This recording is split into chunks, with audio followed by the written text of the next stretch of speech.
प्रिय बच्चों नमस्कार। पहले मैंने आपको पाठ 1 की वेदव्यास की कहानी बताई थी।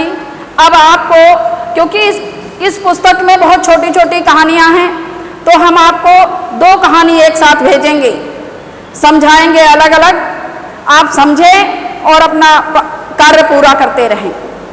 अब तीसरा पाठ है, दूसरा पाठ आपका कटवा दिया गया है पुस्तक से। तीसरा पाठ है आपका सत्यवादी महाराजा हरिश्चंद्र। क्रम संख्या हमारी दूसरी है, लेकिन पाठ हमारा तीसरा है। आप कंफ्यूज ना हो, क्योंकि कोर्स हमारा अधिक है। कोरोना की वजह से किसी कारण आपकी पढ़ाई नहीं हो पाई है, तो इसलिए कोर्स को आसान तरीके से कोर्स कटवा दिया गया है। इस पर दें पाठ 3 क्रम संख्या 2, पाठ है सत्यवादी महाराजा हरिश्चंद्र। तो बच्चों, आपने सत्यवादी राजा हरिश्चंद्र की कहानी सुनी होगी। ये सूर्यवंशी राजा थे, और सूर्यवंशी राजा थे, इन्होंने सत्य के कारण अपना सब कुछ राजपाट त्याग दिया था। राजा हरिश्चंद्र की कहानी आप लोगों ने सुनी हुई कि काशी में राजा हरिश्चंद्र, इनकी पत्नी और इनका पुत्र तीनों बिके थे। इनकी हरिश्चंद्र की पत्नी का नाम तारावती था। ये किसी ब्राह्मण के यहाँ इनको रख दिया था, क्योंकि आपने सुना होगा राजा हरिश्चंद्र बहुत बड़े राजा थे।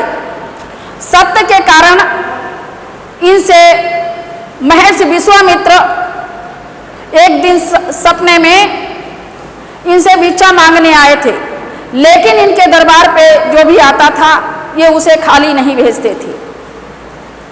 तो एक दिन विश्वामित्र ने इन्हें सपने में ही इनका राजपाट मांग लिया, और उसके अगले दिन जब इन्होंने अपने मंत्रियों से बात कही, तो मंत्रियों ने कहा ऐसा कुछ नहीं, कभी कभार सपने तो झूठ भी हो जाते हैं। जब अगले दिन विश्वामित्र इनसे भिक्षा मांगने के लिए आते हैं, तो वो भिक्षा में इनसे स्वर्ण मांगते हैं। तो ये भिक्षा लेने के लिए जाते हैं घर से, तो विश्वामित्र इनसे कहते हैं कि तुमने तो सारा राजपाट अपना सपने में दान कर दिया, अब ये तो सब हमारा हो गया, अब आप भिक्षा कहाँ से देंगे। लेकिन इन्होंने जो वचन दे दिया था, ये सत्य के कारण इन्होंने अपनी पत्नी, पुत्र और स्वयं बिक गए थे। काशी में गए, काशी में एक ब्राह्मण के यहाँ अपनी पत्नी को चौका बर्तन के रख दिया, और ब्राह्मण के यहाँ पूजा तो होती ही है, उन्हीं के यहाँ अपने पुत्र को भी। पुत्र डेली क्या करता था, बाग में जाता था, फूल लाता था ब्राह्मण की पूजा के लिए। इस प्रकार से और इन्होंने महर्षि विश्वामित्र का कर्ज चुकाया, लेकिन कर्ज फिर भी नहीं पूरा हुआ। कर्ज में क्या, कर्ज फिर भी कम रह गया था। तो फिर स्वयं एक डोम के यहाँ काशी में बिक गए। डोम के यहाँ बिक गए, और इन्होंने शमशान पर मुर्दे जलाने के लिए जो कर वसूला जाता था, उसकी नौकरी की। तो फिर बाद में इनका पूरा किया। उसके बाद एक दिन क्या होता है कि ब्राह्मण पुत्र रोहित बाग में जाता है ब्राह्मण की पूजा के लिए, फूल लेने के लिए, तो उसे सांप डस लेता है। सांप डसने के बाद वो वहीं मर जाता है। जब आता नहीं है तो उसकी माँ देखने के लिए जाती हैं, तो वहाँ उसे मरा हुआ पाती हैं, तो वो लेकर आती हैं। इस प्रकार से बड़ी दुखी होती हैं। भाई, माँ का तो हृदय आप जानते हैं कि कितना द्रवित होता है। माँ बड़ी व्याकुल हो जाती ही, क्योंकि अकेले ही पुत्र था, कोई और नहीं थे। तो वो इस प्रकार से बड़ी दुखी होती हैं, विलाप करती हुई अपने पति के पास जाती हैं। पति के पास जाती हैं और कहती हैं कि पुत्र के बारे में बताती हैं।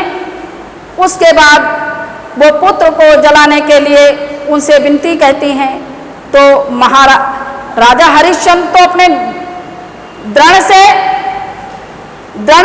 कर चुके थे कि सूरज तले चंद्र तले तले न जगत व्यवहार, पर राजा हरिश्चंद्र ने अपने विचारों को नहीं छोड़ा। तो कहा गया है कि चंद्र टरे सूरज टरे टरे न जगत व्यवहार, पर दृढ़ व्रत हरिश्चंद्र को टरे न सत्य विचार।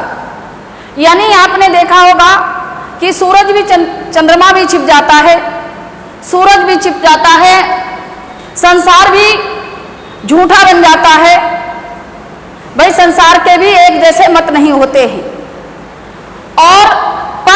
लेकिन राजा हरिश्चंद्र ने अपने सत्य विचार को नहीं टाला, जिस बात पे ये अटल रहे उसी बात पर अडिग रहे। भाई पुत्र से बढ़ के कुछ नहीं होता है।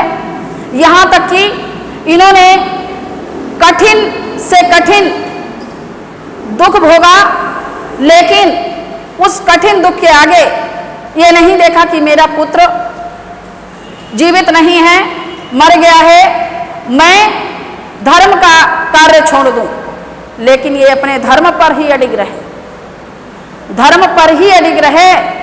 और इन्होंने जब इनकी पत्नी तारावती अपने पुत्र को लेकर शमशान घाट पर जाती हैं, अपने पुत्र को लेकर शमशान घाट पर जाती हैं, और शमशान घाट पर क्या होता है, भाई 100 जलाए जाते हैं। जब आदमी मृत हो जाता है तो शमशान घाट पर जलाए जाते हैं। जब ये जलाने के लिए वहां गई, इन्होंने अपने पति से कहा, तो पति ने इनसे कर मांगा, तो इन्होंने उनसे मना कर दिया। पति ने इन्होंने कर देने के लिए मना कर दिया कि मेरे पास तो कुछ नहीं है। इस प्रकार से पति ने फिर इनसे कहा कि कुछ नहीं है तो जो तुम साड़ी पहने हो उस साड़ी का आधा भाग फाड़ कर के रूप में दे दो। तो ये अपनी साड़ी को जैसे ही फाड़ने के लिए तैयार होती हैं, यानी इन्होंने साड़ी फाड़ना शुरू कर दिया, इतने में आकाशवाणी हुई। आकाशवाणी होती है कि हे राजा, तुम अपने सत्य विचार से सफल हो गए हो। ये राजन, तुम अपने सत्य से सफल हो गए हो। और देवता लोग सभी आकर के पुष्प वर्षा करने लगे।